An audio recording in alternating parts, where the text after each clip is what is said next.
สวัสดีครับสวัสดีครับพ่อแม่พี่น้อง FC ไทยลาวเมื่อสุขุสุคนตอนนี้กระเป๋าต้นนั่งอยู่ในสวนสาธารณะของประเทศไทยทุกคนเนาะนั่งในสวนสาธารณะเป็นในหมู่บ้านบนบ่อต้นอยู่นี่บ่อต้นบ่ได้มาผู้เดียวทุกคน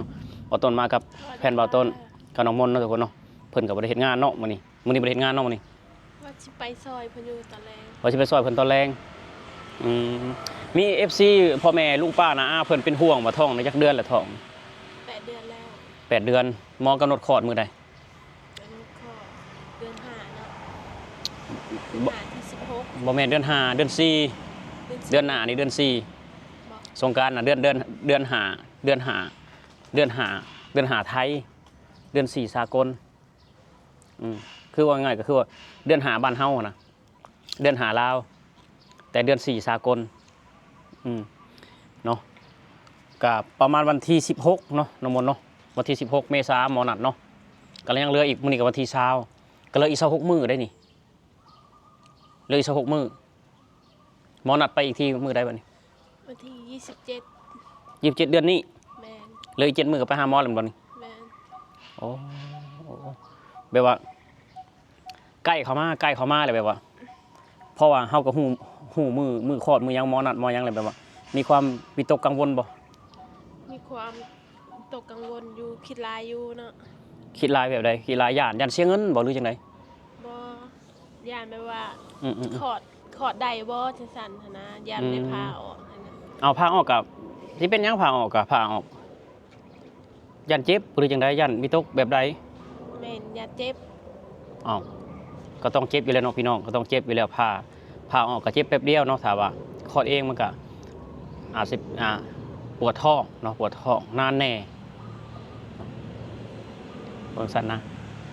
แม่วิตกนอนก็ขึ้นก็คิดอยู่บ่คิดเฮ็ดจังได๋น้อเฮ็ดจังได๋บ่อย่างนี้บ่คิดอืมมี FC เพิ่นบอกว่าแนะนำให้น้องมนต์เฮ็ดประกันสังคมเนาะซึ่งของเฮาบ่ได้เฮ็ดเนาะแม่นบ่ได้เฮ็ดไปได้เทื่อก็คือแบบว่าเสียแต่เงินสดจังซี่นะบ่ได้มีประกันบ่ได้มีประกันมีหยังเนาะแบบว่าหมอว่ามาเท่าใดเฮาก็จ่ายเท่านั้น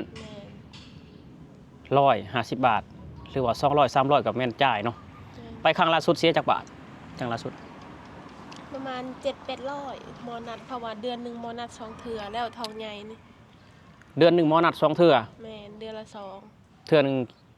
ก็700บางเทื่อก็1,000 2,000เนาะแม่นแต่ว่าวันที่27น่าจะเสียหลายอยู่เพราะว่ามีเจาะเลือดนำเจาะเลือดแล้วก็ซาวน้ำต่อซาวน้ำเพิ่นบอกให้ไปแต่เช้าไปเจาะเลือดมี FC เพิ่นเบิ่งท้องน้องมนต์ว่าท้องสิยาวๆคือผู้ชายเพิ่นว่าจักเพราะว่าอัลตราซาวด์ตั้งแต่วันที่12เดือน12แต่ปีที่แล้วเพิ่นว่าจังได๋เพิ่นว่าเพิ่นอัลตราซาวด์บ่เห็นน้องเพิ่นบ่ให้เบิ่งหน้าเบิ่งตาแต่ก็เห็นคือแบบว่าเป็นผู้หญิงจังซี่นะคือว่าเป็นผู้หญิงแม่นเห็นอัลตราซาวด์คือเป็นผู้หญิงคือแบบบ่เห็นเป็นเพศผู้ชายสินะเพิ่นก็ว่าน่าจะเป็นผู้หญิงถ้าเบิ่งว่าเพิ่นสิอัลตราซาวด์วันที่27นี่ว่าเพิ่นสิอัลตราซาวด์ให้บ่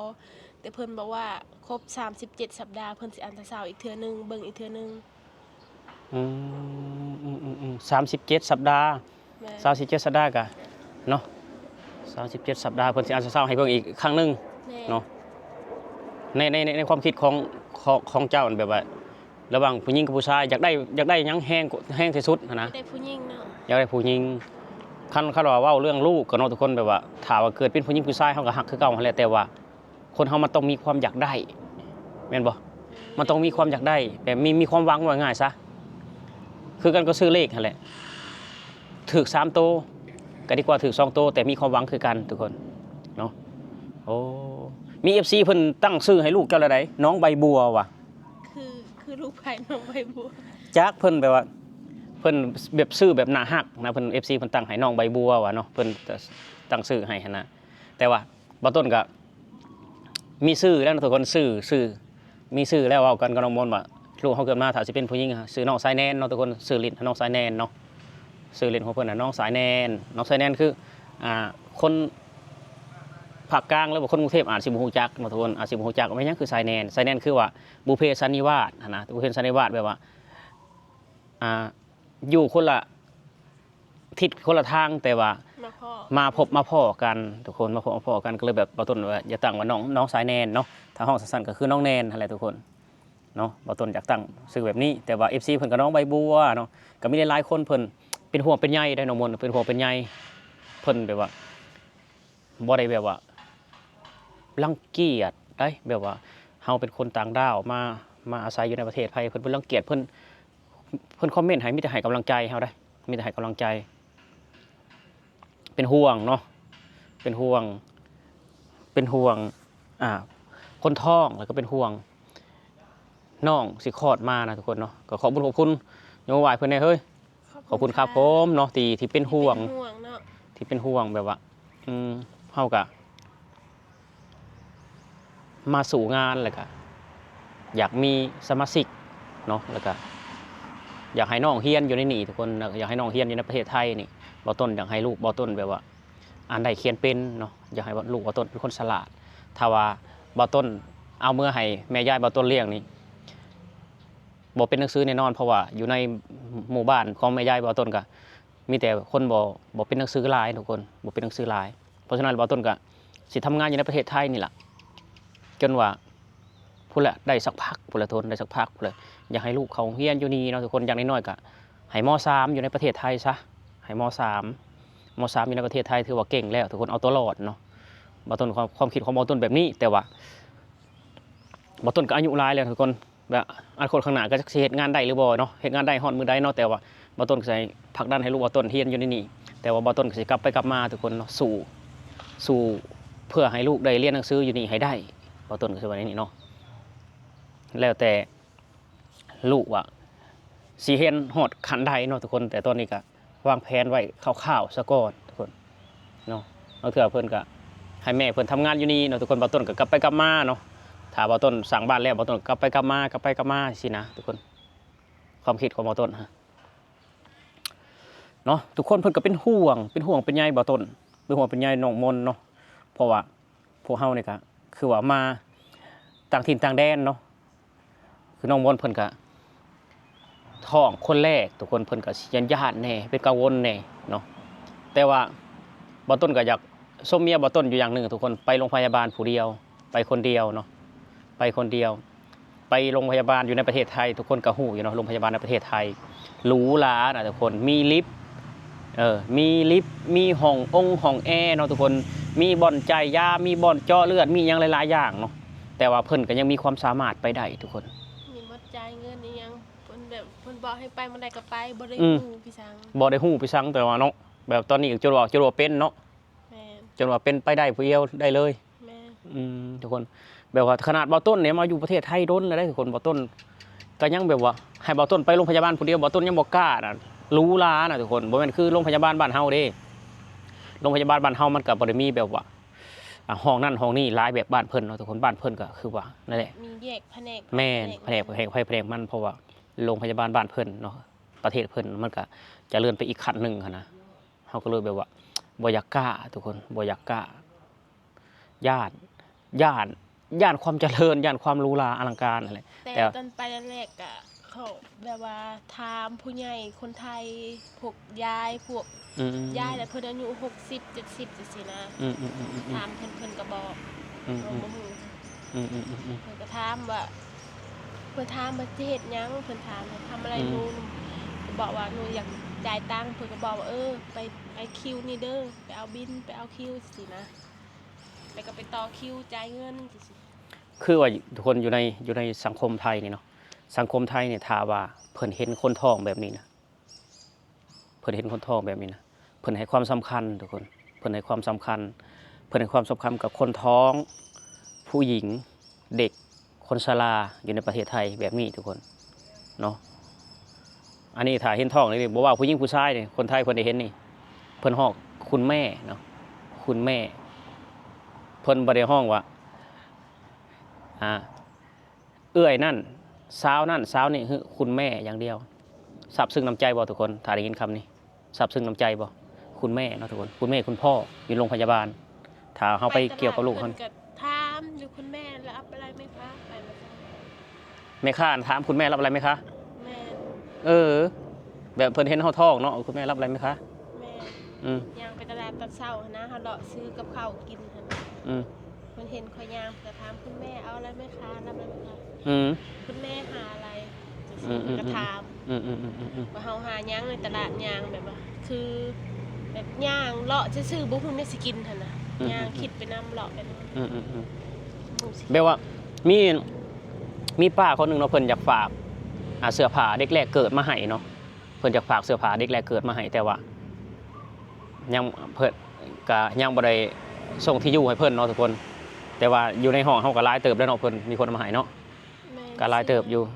ก็หลายเติบเลยแหละแบ่งให้เอื้อยนำเพราะว่าเอื้อยก็มีลูกน้อยคือเมื่อบ้านนี่สิแบ่งให้เอื้อยนำคือว่าอยู่ในประเทศไทยนี่ทุกคนแบบว่า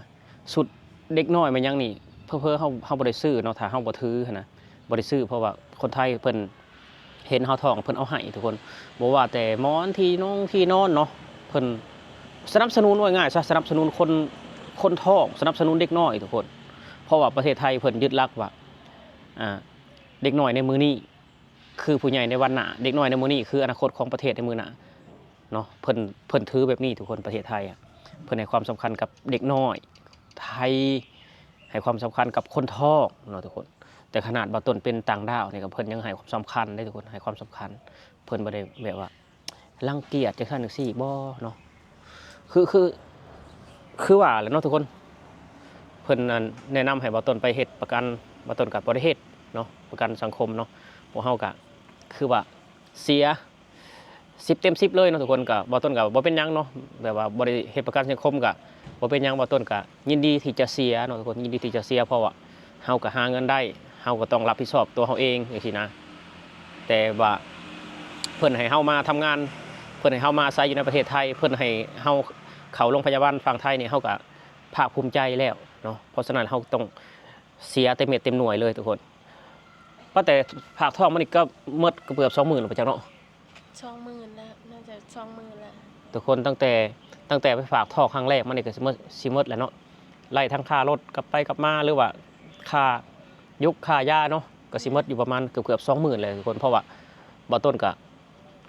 ตรวจดาวน์ซินโดรมพร้อมเนาะทุกคนตรวจดาวน์ซินโดรมพร้อม20,000แม่นสิเข้า30,000แล้วบ่ตรวจดาวน์ซินโดรมเนาะตรวจดาวน์ซินโดรมก็เกือบ7,000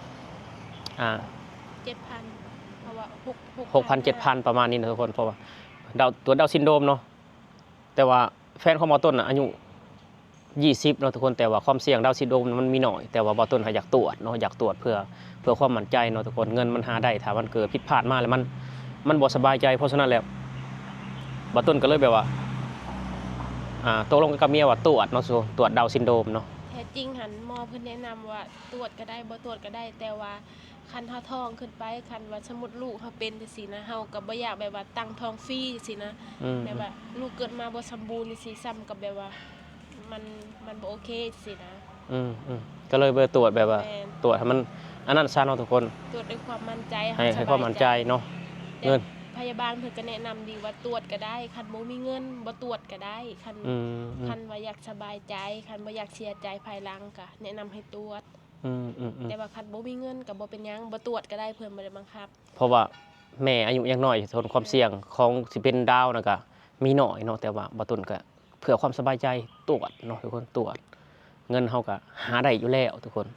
เนาะอีกอย่างก็เลือดน้องมนต์ก็บ่ค่อยแบบเป็นคนเลือดจางหั่นนะอีกอย่างก็อยากตรวจอยากเบิ่งนำเพราะเป็นคนเลือดบ่ค่อยดีปานใด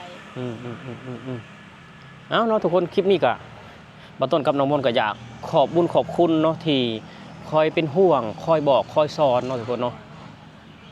ก็ยังเหลืออีกประมาณเกือบเดือนนึงเนาะทุกคนก็สิได้เห็นหน้าสมาชิกใหม่ของบ่ต้นแล้วทุกคนบ่ต้นก็สิคอยเอาลงส่องของบ่ต้นตลอดเนาะบ่ต้นก็สิผลักดันให้เป็นลูกเป็นหลานของพี่ของน้องนี่แหละสิได้ให้ได้เรียนหนังสือจริงๆเลยทุกคนบ่ต้นก็ขอให้ลูกสาวบ่ต้นนี่เนาะบ่ต้นว่าลูกสาวก่อนเนาะขอให้ลูกสาวบ่ต้นนี่ให้เก่งคือคนไทยมีระเบียบวินัยคือคนไทยมีสัจจะตรงต่อเวลาเหมือนคนไทยทุกคนเนาะบ่ต้นสิพยายามแบบว่าให้ลูกบ่ต้นเติบโตอยู่ประเทศไทยให้หลายปีที่สุดเนาะทุกคนจนว่าบ่ต้นหมดกำลังต่อสู้พู้นแหละทุกคนเนาะเอาสำหรับคลิปนี้เนาะทุกคนบ่ต้นกับน้องมนต์ก็สิขอลาพี่ลาน้องไปแล้วฝากกดติดตามฝาก กด Subscribe กดไลค์กดแชร์เพื่อเป็นกำลังใจให้แม่มือใหม่เด้อทุกคนเนาะสำหรับคลิปนี้บ่ต้นขอกล่าวคำว่าสวัสดีครับ